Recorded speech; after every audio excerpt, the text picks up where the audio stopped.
Малските кошеви, некогаш главно место за собирање на младите, а денес речиси напуштени. Ваква е сликата низ градските игралишта повеќе од една година, откако пандемијата ги прекрати можностите за спортски активности. Сите оние спортски надпревари кои што ги организираме како сојузно училишен спорт на ниво на општина Аеродром застанаа. Ситуацијата е слична и во училиштата. Салите за физичко образование останаа скоро празни.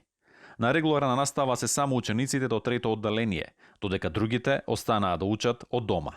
Вака на далечина може да им даваме ние на децата одредени вежби кои што можат да ги работат. Меѓутоа оние вежби или оние задачи кои што се поврзани, пример еве ќе кажеме со екипни спортови, спортови со топка.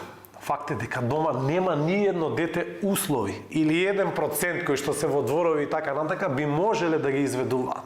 Стручните лица веќе алармираат. Немањето доволно физичка активност може да доведе до сериозни проблеми во развојот на младите. Бенефитот од физичката активност е неверојатно голем и не смее да се пропушти во ниеден развоен период. Секое пропуштање на физичка активност во различни развојни периоди ќе ве стигне во следниот и тогаш има сериозни реперкусии во здравјето на човекот. Од Факултетот за физичко образование укажуваат дека часовите со физички вежби се клучни и за здрава психичка состојба кај учениците.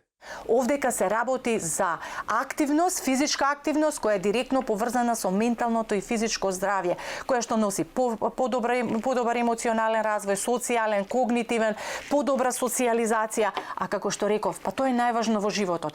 Сепак во услови кога пандемијата не стивнува, на училиштата не им остануваат многу опции.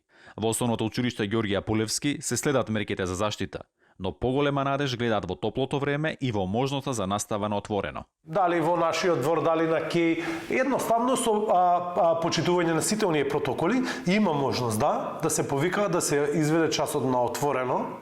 Во сиот намален интензитет на физичките активности се бара начин да им се излезе во пресред и на децата со попреченост. Во општината Аеродром се одлучиле за организирање часови на базен. Базенот представува исто така еден од најбезбедните, да кажам, спортски објекти каде што воопшто може да се и рекреира и да се спортува. Спортските работници, професорите, наставниците се надеваат дека од следната учебна година ќе имаат полни училишта и сали.